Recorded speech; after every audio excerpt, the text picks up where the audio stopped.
Bonjour à tous et bienvenue dans ce Morning Bull Live. Nous sommes le 13 janvier 2025 et franchement, eh bien, il y a quand même pas mal de choses qui ont changé entre vendredi après-midi et ce matin. Les gens sont en train de se poser beaucoup de questions. On était plutôt convaincus de ce qu'on allait faire en 2025. On savait que de toute façon, le principe de l'année, ce serait comme l'année passée, une année avec plein de baisses des taux et un soutien indéfectible des banques centrales. Et ce serait facile de voir simplement le marché monter avec les taux qui baisseraient gentiment. Une économie qui serait légèrement en croissance et une inflation qui serait absolument maîtrisée. Sauf que là, tout de suite, eh bien, avec les chiffres de vendredi dernier, eh bien, on se pose beaucoup de questions.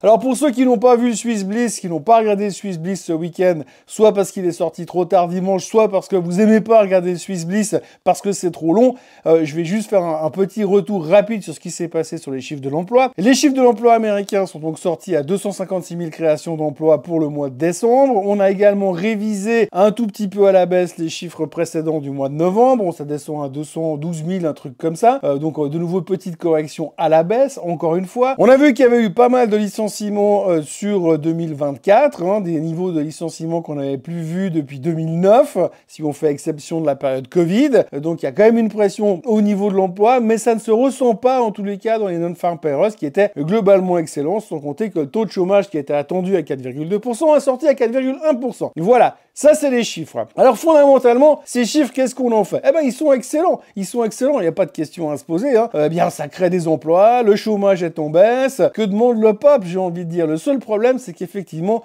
nous aujourd'hui, dans notre réflexion, puisque vous savez, on est des anticipateurs, on voit toujours beaucoup plus loin, on anticipe pour voir ce que vont faire non seulement les banques centrales, mais non seulement ce que vont faire, mais également les marchés, ce que vont faire les marchés. Et qu'est-ce qu'on s'est dit? On s'est dit, ah bah ça va super bien, l'économie va bien, les gens ils ont plein de salaires, et qu'est-ce qu'ils vont faire avec ces pleins de salaires? Ben ils vont dépenser de l'argent à tout va. Et s'ils dépensent de l'argent à tout va, eh bien ils vont faire remonter l'inflation. L'inflation qui remonte déjà quand même beaucoup en ce moment, on l'a vu la dernière fois au mois de décembre, et puis on va de nouveau avoir les chiffres cette semaine, puisque mercredi on aura la nouvelle version du CPI pour les Américains sur la période du mois de décembre 2024. On aura également l'inflation en France, on aura également l'inflation en Europe, donc on va beaucoup en parler cette semaine. Le problème c'est que si l'inflation commence à montrer des signes de redémarrage, eh bien forcément ça va être compliqué d'imaginer une série de baisses des taux sans limite. Alors pour ce qui est des États-Unis, c'est déjà en train d'être intégré, on a vu que toutes les banques, les grosses banques d'affaires américaines avaient baissé leurs attentes. On parle de deux baisses des taux. On parle de deux baisses de taux pour les plus optimistes, et puis on parle de zéro baisse de taux pour les plus pessimistes, voire même des hausses de taux. Ça, c'est pour Bank of America qui pense que en 2025, eh bien, on pourrait bien se retrouver dans une situation où la Fed devrait monter les taux. Donc, c'est pas tout à fait le programme qu'on avait prévu. Donc, il va falloir digérer tout ça. Il va falloir se remettre en question et se dire, ok, qu'est-ce qui va finalement nous permettre de faire monter les marchés? Aujourd'hui, je vous cache pas que la configuration technique de certains indices américains montre quand même certains signes de faiblesse. Ce matin, quand on regarde les futurs, on est en baisse de 0,5%. On voit que l'Asie est déjà sous pression ce matin parce qu'on se dit, oulala, la Fed ne baissera plus les taux en 2025. Donc on a complètement shifté, changé notre positionnement, puisqu'il y a encore une semaine en arrière, on était plutôt confiant par rapport à une série de baisses des taux, même si ça devait venir un peu plus tard dans l'année. Mais là, on est en train de se rendre compte que ça viendra beaucoup plus tard, voire pas du tout. Donc il faut se repositionner. Il faut se poser de nouveau la question, qu'est-ce qui va justifier la hausse des marchés en 2025. Mis à part Trump, là tout de suite on voit plus vraiment quoi. Alors c'est vrai que Trump, on va en parler de plus en plus ces prochains jours, puisque le 20 janvier il y aura l'investiture, et le 21 janvier on s'attend à une avalanche d'annonces qui pourrait éventuellement peut-être nous donner des pistes sur la suite des événements. Alors on sait qu'il va attaquer les tarifs douaniers, on sait qu'il va attaquer la dérégulation, on sait qu'il va créer des emplois à tour de bras, donc il va relancer encore plus la thématique de l'inflation. Donc forcément par rapport à ça, eh bien ce matin on commence la semaine avec pas mal de doutes dans nos têtes en se disant, bah voilà, finalement, l'inflation n'est plus vraiment transitoire, elle est déjà repartie ailleurs, et puis finalement, le pivot de la Fed est-il encore valable? Ce pivot qu'on nous avait promis à partir du mois d'octobre 2023, qui finalement s'est enclenché pour de vrai avec une baisse concrète en septembre 2024, aujourd'hui, janvier 2025, on dirait qu'il est déjà remis aux oubliettes. Donc voilà un petit peu le thème de la semaine. Si on regarde un petit peu les news de ce matin, il n'y a pas grand chose à raconter, c'est très calme, en dehors du fait que l'Asie baisse, parce qu'ils ont peur que les Américains ne baissent plus jamais les taux, et en dehors du fait que le pétrole remonte massivement. J'en ai également parlé dans le Swiss Bliss d'hier. Quand vous regardez le baril, quand vous regardez le graphique du baril, il est en train de nous péter à la figure, il est en train de casser les résistances. Ces résistances qui le mettaient dans un canal descendant sont en train de céder, on est en train de repartir à la hausse, et là vous avez carrément,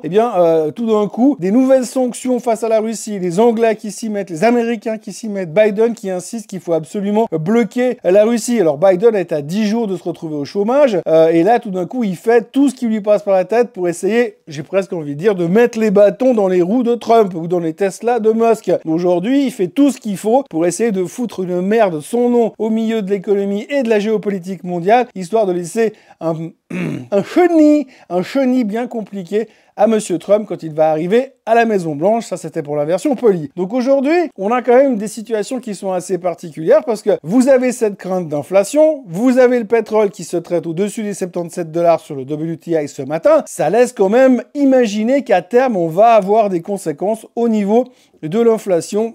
Aux États-Unis, ça paraît quand même inévitable, surtout au niveau du baril. On sait ce que ça représente. On sait également que Monsieur Biden, et c'est là où c'est quand même assez symptomatique, s'est battu durant toute sa période de président pour dire je veux garder le prix bas pour essayer que les gens puissent consommer correctement. Et aujourd'hui, à quelques jours de partir, il fait tout pour que le pétrole remonte. Et Trump va devoir tout faire pour que le pétrole rebaisse. Donc ça risque d'être assez spectaculaire. Mais en tous les cas, pour l'instant, d'un point de vue purement technique, le pétrole repart à la hausse, c'est inflationniste. Et les chiffres de l'emploi montrent que ça crée des emplois. Pour autant que ces chiffres soient corrects, faut toujours mettre le bémol parce qu'on sait que les mecs du BLS, du Bureau of Labor Statistics, ils sont capables de nous changer d'avis dans les 15 jours qui viennent. Puis oui, non, mais finalement, on avait oublié. Bref, il y a un calcul à refaire. Et finalement, on n'a pas créé 250 000 emplois, c'est plutôt 50 000. Donc ça, on n'en sait rien. Mais vous avez pour l'instant, si on se base sur les chiffres officiels, des chiffres de l'emploi qui sont excellents. Vous avez le pétrole qui remonte, donc il y a forcément un biais inflationniste là derrière. Et vous avez une vague de froid aux États-Unis qui fait que de toute façon, ça va faire monter la consommation énergétique. Donc là aussi, c'est inflationniste. Ça paraît quand même compliqué à très court terme pour l'économie et pour les marchés. Donc tout ça, c'est des choses qu'il va falloir intégrer ces prochains jours. Et c'est là, on l'a aujourd'hui,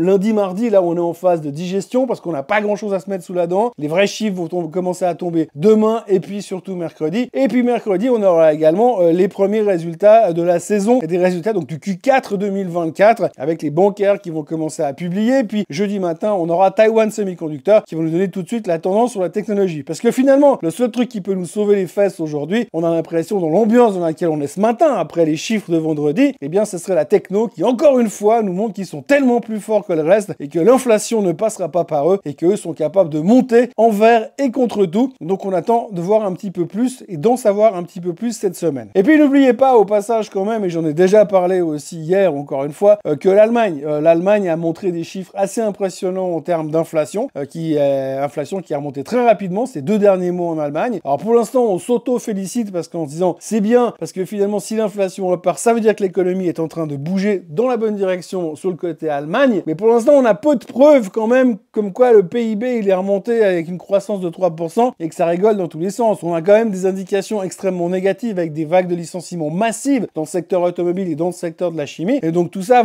aura des conséquences au niveau de l'économie allemande ces prochains temps. Alors inflation qui repart, une économie allemande qui pointe en direction du sud, de l'extrême sud presque j'ai envie de dire. Donc on a quand même l'impression que l'Allemagne est gentiment en train de s'approcher d'une récession ou d'un ralentissement massif. Et à côté de ça, vous avez une inflation qui repart. C'est pas bon. Et c'est pas bon parce que ça voudrait dire éventuellement peut-être qu'on se dirige, comme je vous l'ai déjà dit. Parce que ça voudrait dire qu'on se dirige gentiment vers une éventuelle stagflation. Pour l'instant, on n'est pas là. Une stagflation, c'est pas beau. Et d'ailleurs, si vous voulez savoir à quoi ça ressemble, regardez un petit peu ce qui s'est passé dans les années 70, entre 70 et 80 avec la crise pétrolière. Et c'est là qu'on a eu vraiment la dernière stagflation. Et c'est là qu'on a vu une intervention massive des banques centrales, surtout les banques centrales américaines qui avaient dû pousser les taux jusqu'à 15% pour essayer de freiner cette inflation et ramener une économie dans un rythme normal. Pour ce qui est de l'Europe, je vous le disais, cette semaine, on aura beaucoup de chiffres. Là aussi, inflation européenne. Ce sera assez assez intéressant de voir parce que vous avez d'un côté la Fed qui a dit nous pour l'instant les taux c'est stop, quand même, c'est un peu ce qui ressort des minutes et c'est certainement ce qui va ressortir ces prochains temps par rapport aux chiffres de l'emploi, à moins qu'on ait une bonne surprise sur les chiffres de l'inflation mercredi. Et puis après vous avez la Banque Centrale Européenne qui pour l'instant maintient sa situation. Nous allons continuer à baisser les taux à chaque meeting de la BCE en 2025. Donc il va falloir aussi que derrière l'économie elle suive. Il va falloir qu'on ait un rebond économique en Europe, quelque chose de concret, pas juste un truc bricolé à 2 balles, et puis que derrière on ait une inflation qui ne reparte pas non plus à 5%, parce que sinon là aussi ça risque d'être quand même un tout petit peu problématique. Ce qu'il faut donc retenir en ce début de semaine, c'est que les banques centrales ont été nos amis jusque-là, et que là, tout de suite, il va falloir faire très très attention parce qu'on sent quand même qu'il y a 2-3 tensions amicales qui sont en train de se monter un peu en puissance et que ces prochains temps, elles pourraient pas être aussi sympas que ce qu'on a l'habitude d'avoir du côté des banques centrales. Méfiance donc. Pour le reste, ce matin, on a eu des chiffres des importations en Chine qui étaient un petit peu meilleurs que prévu et c'est une bonne nouvelle, mais on n'ose pas trop fêter parce qu'on se dit de toute façon, dans 10 jours, il y a Trump qui va arriver avec une valise de tarifs douaniers dans tous les sens qui vont remettre en question ces importations chinoise. Donc du coup on est très très calme ce matin et on est quand même un tout petit peu méfiant parce que la plupart des marchés et la plupart des futurs sont plutôt dans le rouge. Et attention parce que je vous le dis techniquement, le S&P 500 est dans une zone un tout petit peu critique à très court terme. Est-ce que la tech va encore nous sauver ce coup-ci? La réponse dans quelques heures. Voilà, en ce qui me concerne, c'est tout ce que je peux vous raconter en ce lundi matin. Je vous souhaite un excellent début de semaine malgré les tensions inflationnistes qui nous pèsent sur le dos. Et n'oubliez pas de vous abonner à la chaîne Suisse Côte en français, de liker cette vidéo et de revenir me voir demain matin pour la suite des événements où on va commenter petit à petit cette éventuelle shift dans la psychologie de marché auquel nous sommes en train d'assister en direct. Allez, très bonne journée à tous et à demain. Bye bye.